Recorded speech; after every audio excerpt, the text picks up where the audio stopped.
जिल्ह्याच्या राजकीय, सामाजिक आणि सांस्कृतिक घडामोडींचं वर्तमान चित्र दाखवणाऱ्या ठाणे वर्तमानमध्ये मी नितीन बोरसे आपलं पुन्हा एकदा हार्दिक स्वागत करतो. सादर करीत आहोत आजच्या ठळक बातम्या. ठाणे महानगरपालिका निवडणुकीसाठी नुकताच प्रसिद्ध झालेल्या प्रारूप मतदार याद्यांमधील महत्त्वाच्या गंभीर चुका असल्याचा आरोप शिवसेना ठाकरे पक्षाचे नेते माजी खासदार राजन विचारे यांनी केला आहे. ठाणे महापालिका हद्दीत 10,653 दुबार मतदार, वेगवेगळ्या प्रभागात 6,649 एकच नावं, फक्त नावं आणि आडनाव असलेल्या 3,485 मतदार याद्यांमध्ये आहे.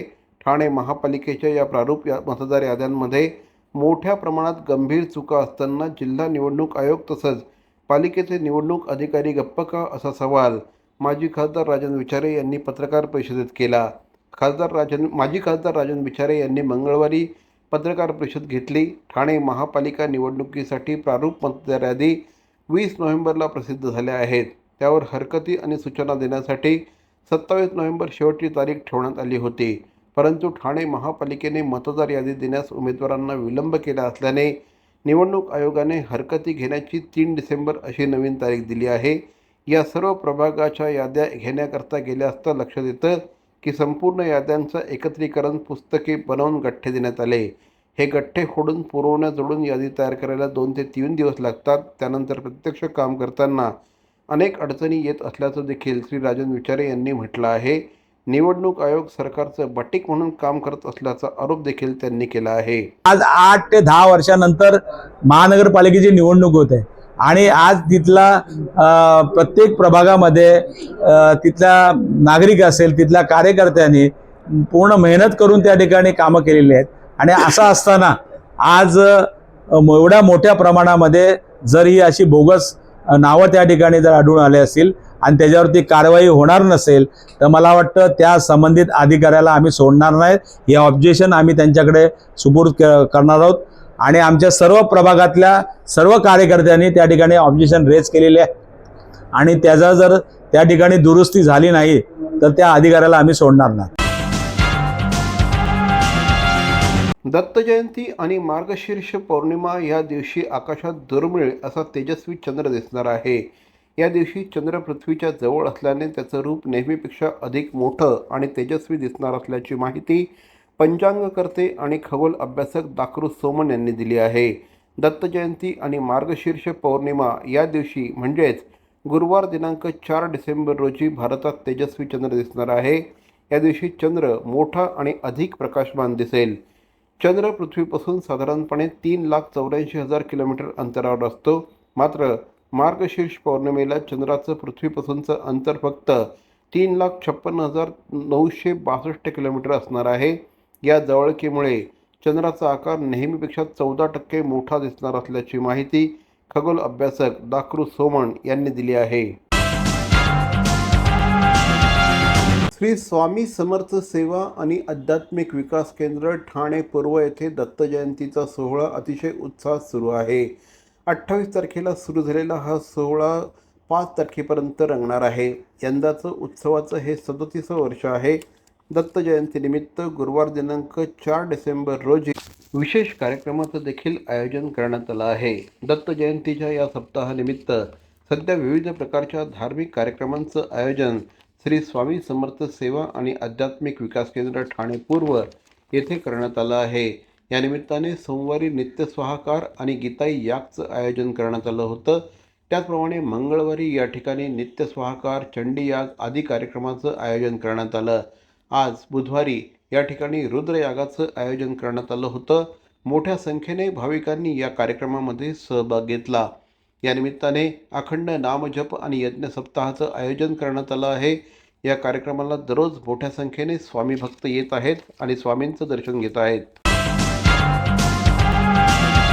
ठाणे महानगरपालिकेचा पुढील लोकशाही दिन सोमवार दिनांक 5 जानेवारी रोजी आयोजित करण्यात आला आहे.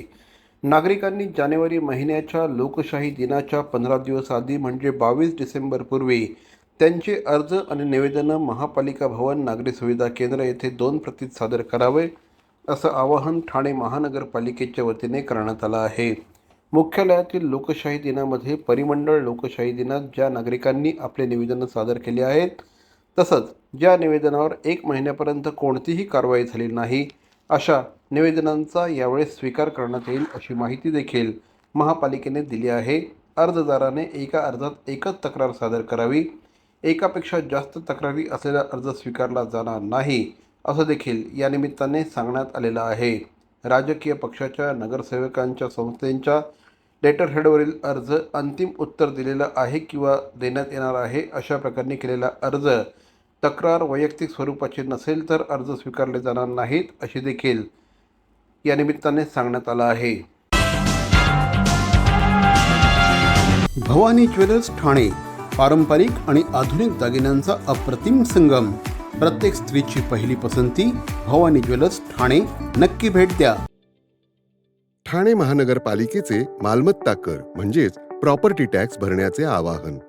सन 2022-23 या आर्थिक वर्षाचे मालमत्ता कराचे म्हणजेच प्रॉपर्टी टॅक्सचे बिल ठाणेकर करदात्यांना महापालिकेमार्फत आर्थिक वर्षाच्या सुरुवातीस म्हणजेच माहे एप्रिल 2022 मध्ये देण्यात आलेले आहे। तथापि अद्यापही काही करदात्यांनी मालमत्ता कर महापालिकेकडे जमा केलेला नाही। सध्या आर्थिक वर्षाचा अंतिम टप्पा सुरू झाला आहे। मालमत्ता कर वसुलीसाठी महापालिकेतर्फे कडक कारवाई हाती घेण्यात आली आहे। या अंतर्गत जंगम मालमत्ता, टीव्ही, फ्रीज, वाहन व इतर जप्त करणे तसेच स्थावर मालमत्ता वॉरंट बजावून जप्त करण्यात येत असून मालमत्तेचा जाहीर विक्रीद्वारे लिलाव करून कराची रक्कम वसूल करण्यात येत आहे। मालमत्तेस पाणी पुरवठा करण्यात येणारे नळ संयोजन खंडित करण्यात येत आहेत। त्याचप्रमाणे थकीत मालमत्ता करावर 2% व्याज आकारले जात असल्याने भरावयाची रक्कम वाढत आहे। आपला मालमत्ता कर propertytax.thanecity.gov.in या लिंकद्वारे तसंच गुगल पे, फोन पे, पेटीएम याद्वारे ऑनलाईन पद्धतीने करण्याची सुविधा उपलब्ध करून दिली आहे। शनिवार, रविवार व सार्वजनिक सुट्टीच्या दिवशी नागरिकांना मालमत्ता कर भरणे सोयीचे व्हावे याकरता महापालिकेचे मालमत्ता कर संलग्न कार्यालय या दिवशी कार्यान्वित ठेवण्यात आलेले आहे। तरी मालमत्ता कर वसुलीची अप्रिय कारवाई टाळण्याच्या दृष्टिकोनातून मालमत्ता कर भरून महापालिकेस सहकार्य करावे। धन्यवाद। CP Goenka International School, nurturing talent at young age for scholastics, sports and performing arts in global perspective. Proud to have world toppers and country toppers in 10th standard Cambridge examinations. Ranked the best emerging school by the Times of India for personality over percentage. CP Goenka is the intelligent choice. शिवसेनेचे नौपाडा विभाग प्रमुख आणि नौपाडा रक्षक प्रमुख श्री किरण विष्णू नाक्ती यांचा वाढदिवस अतिशय उत्साहात संपन्न झाला। वाढदिवसाचं औचित्य साधून हिंदू हृदय सम्राट शिवसेना प्रमुख बाळासाहेब ठाकरे, धर्मवीर आनंद दिघे यांच्या प्रेरणेने तसंच राज्याचे उपमुख्यमंत्री एकनाथ शिंदे, ठाणे लोकसभेचे खासदार नरेश म्हस्के यांच्या मार्गदर्शनाखाली नौपाडा परिसरात विविध कार्यक्रमांचं आयोजन करण्यात आलं होतं। श्री किरण नाक्ती यांच्या वाढदिवसानिमित्त नौपाडा येथील शहरी बेगर निवारा केंद्र येथे ज्येष्ठ नागरिकांसमोर वाढदिवस साजरा करण्यात आला। त्याचप्रमाणे विद्यार्थ्यांना खाऊ वाटप, क्रीडा स्पर्धा, आरोग्य शिबिर आदी कार्यक्रम देखील या निमित्ताने राबवण्यात आले। प्रभागातील विविध धार्मिक स्थळे जाऊन स्वामी समर्थ संस्था साधना केंद्राच्या सेवेकऱ्यांनी जन्मदिनानिमित्त विशेष सेवा देखील केली असं श्री किरण नाक्ती यांनी सांगितलं। श्री नाक्ती यांच्या वाढदिवसानिमित्त शुभेच्छा देण्यासाठी लोकसभा संपर्क प्रमुख मनोज शिंदे, माजी महापौर अशोक वैती, शिवसेना शहर प्रमुख हेमंत पवार, माजी नगरसेवक पवन कदम, सुधीर कोकाटे, दिलीप बारटक्के, भास्कर पाटील, आशुतोष म्हस्के यांच्यासह अनेक मान्यवरांनी श्री किरण नाक्ती यांना वाढदिवसानिमित्त शुभेच्छा दिल्या। अर्थातच प्रभाग क्रमांक 21 हा स्टेशनला लगत असल्यामुळे आपण नेहमी बघत असतो की वारंवार स्थानिक नागरिकांच्या विशेष करून ज्येष्ठ नागरिकांच्या तक्रारी असतात की आम्ही उतरल्यानंतर इमारतीमधून आम्हाला जर कुठेतरी समजा आता ज्युपिटर स्कॅन सेंटरला जायचंय, सारस्वत बँकेत जायचंय, कुठेतरी डॉक्टरांकडे जायचंय, प्रभागातल्या ठिकाणी जाण्यासाठी सुद्धा कधी कधी असं होतं, बऱ्याचदा म्हणजे 90% वेळा रिक्षा चालक हे ते भाडं नाकारत असतात। होतं असं शारीरिक व्याधी त्यांना असते, मानसिक त्रास असतो आणि ह्या वयोगटामध्ये त्यांना जास्त वेळ रिक्षासाठी किंवा कुठल्या वाहनासाठी तात्काळ उभं राहणं हे खूप कठीण असतं, हे आपण नेहमी अनुभवतो. पण ह्याच्यावर एक काहीतरी उपाय, इनिशिएटिव्ह हा शिवसेनेच्या माध्यमातून घ्यावा याचा प्रयत्न आम्ही केला. आणि एक विभाग प्रमुख म्हणून मी असेन, पण महाराष्ट्राचे सन्माननीय उपमुख्यमंत्री एकनाथ शिंदे साहेबांच्या आदेशानं, त्यानंतर ठाण्याचे खासदार व लोकप्रिय आपले शिवसेना ठाणे जिल्हा प्रमुख नरेशजी मस्के साहेब असतील, यांच्या मार्गदर्शनानं आणि अर्थातच शहर प्रमुख हेमंत पवार साहेब असतील, आमचे लाडके भास्कर पाटील साहेब असतील, अण्णा असतील, ज्यांनी या प्रभागाचा संपूर्ण इतकी वर्ष खूप चांगला अभ्यास आणि सेवा दिल्या होत्या, तर आम्ही सगळ्यांनी बसून हे ठरवलं आणि आज आपण ती योजना सुरू करतोय, ती सेवा सुरू करतोय की आपण इथे एक 10 ते 12 वाहनं अशी अवेलेबल उपलब्ध केलेली आहेत की त्यांनी कॉल केल्यानंतर जेव्हा कोणी ज्येष्ठ नागरिक 65च्या वरील ज्यांची कधी कधी तब्येत ठीक नसते, त्याच्यानंतर दिव्यांग असतील, त्याच्यानंतर इतर कुठल्या तरी विषयामध्ये दिव्यांग असतील, म्हणजे मेंटली हँडिकॅपच नाही म्हणत मी, तर अशा रुग्णांसाठी असेल, यांच्यासाठी आपण ही सेवा सुरू करतोय. ठाणे महापालिका हद्दीतील कपूरबावडी ते गायमुखपर्यंतच्या घोडबंदर रोड विभागात मेट्रो, मुख्य रस्ता, सेवा रस्ता विलिनीकरण, पाणी पुरवठ्याची जलवाहिनी बसवणं, इमारती बांधकामं वगैरे कामांमुळे ठिकठिकाणी मोठ्या प्रमाणावर रस्ते खोदलेले असल्याने माती आणि धुलीकणांमुळे अत्यंत धोकादायक आणि आरोग्य विघातक झालेल्या हवा प्रदूषणावर तात्काळ उपाययोजना करावी अशी मागणी माजी उपमहापौर नरेश मणेरा यांनी महापालिका आयुक्त सौरभ राव यांच्याकडे केली आहे. महापालिका प्रदूषण विभाग नियंत्रणाच्या अक्षम्य हलगर्जी आणि बेजबाबदार कारभारामुळे सध्या या ठिकाणी मोठ्या प्रमाणात वायू प्रदूषण निर्माण झालं असल्याची तक्रार देखील या पत्रात नरेश मणेरा यांनी केलेली आहे. गायमुख ते शिवाजी चौक या दरम्यानचा मेट्रो लाईन 10 प्रकल्प वेगाने पुढे जात असून 15 डिसेंबरपर्यंत निविदा प्रक्रिया सुरू होईल असा विश्वास परिवहन मंत्री प्रताप सरनाईक यांनी व्यक्त केला आहे. या अनुषंगाने मुंबई महानगर क्षेत्र विकास प्राधिकरणाच्या मुख्यालय येथे बोलवलेल्या बैठकीत ते बोलत होते. यावेळेस महानगर अतिरिक्त आयुक्त अश्विन कुमार मुदगल, महापालिकेचे आयुक्त सौरभ राव यांच्यासह अनेक अधिकारी उपस्थित होते. पूर्ण उंचावरील असलेल्या 9.718 किलोमीटर लांबीच्या या मार्गासाठी अंदाजे 8,000 कोटी रुपयांचा खर्च होणार आहे. या मार्गावर गायमुख, रेतीबंदर, चेनागाव, वर्सोवा, काशीमीरा आणि मीरागाव अशी एकंदर 5 स्थानकं प्रस्तावित आहेत. लाईनचा रंग हिरवा ठेवण्यात आला असून 2031 पर्यंत 4.66 लाख प्रवासी दररोज या मार्गावरून प्रवास करतील असा अंदाज आहे. या लाईनसाठीचे डेपो मोगरपाडा येथे प्रस्तावित करण्यात आला आहे. तसंच गायमुख स्टेशनवर लाईन 4A आणि मीरागाव येथे लाईन 9शी इंटरचेंज सुविधा देखील उपलब्ध असणार आहे.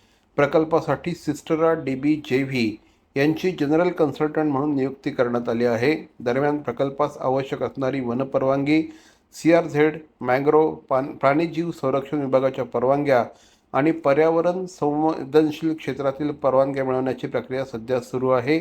जनरल कन्सल्टंटने मेट्रो 60 मीटर रस्त्याच्या बांधकामासाठीचे टेंडर दस्तावेज तयार केले असून लवकरच निविदा प्रक्रिया सुरू होण्याची शक्यता आहे. लोकलसाठी होणाऱ्या प्रवाशांच्या गर्दीमुळे, चेंगराचेंगरीमुळे चपला फलाटांवर अथवा रुळांवर पडतात. त्यामुळे लोकलला उशीर होतो. काही प्रवासी स्वतःची चप्पल घेण्यासाठी लोकलच्या खाली शिरतात. त्यामुळे प्रवाशांच्या जीवाला देखील धोका उद्भवू शकतो. दरम्यान पडलेल्या, तुटलेल्या चपलांचा खच गोळा करताना सफाई कर्मचाऱ्यांची चांगलीच दमछाक होत असल्याचं या निमित्ताने रेल्वे प्रशासनाच्या निदर्शनास आलं आहे. लोकल पकडताना घाईत असलेले प्रवासी तुटलेली चप्पल किंवा राहिलेली चप्पल रेल्वे स्थानकावर तशीच टाकून पुढे मार्गस्थ होतात. त्यामुळे महिलांच्या चपलांची संख्या देखील या ठिकाणी मोठ्या प्रमाणात असल्याचं लक्षात येऊ लागलं आहे. तर मंडळी, या होत्या आजच्या ठळक बातम्या. आपल्या काही सूचना अथवा समस्या असल्यास आमचा पत्ता Dadoji Konde stadium, shop number 16, Khatal road, Thane पश्चिम, दूरध्वनी क्रमांक 9820939420. तर मग पुन्हा भेटू उद्या याच वेळी याच ठिकाणी ठाणे वर्तमानमध्ये. तोपर्यंत धन्यवाद. जय हिंद, जय महाराष्ट्र.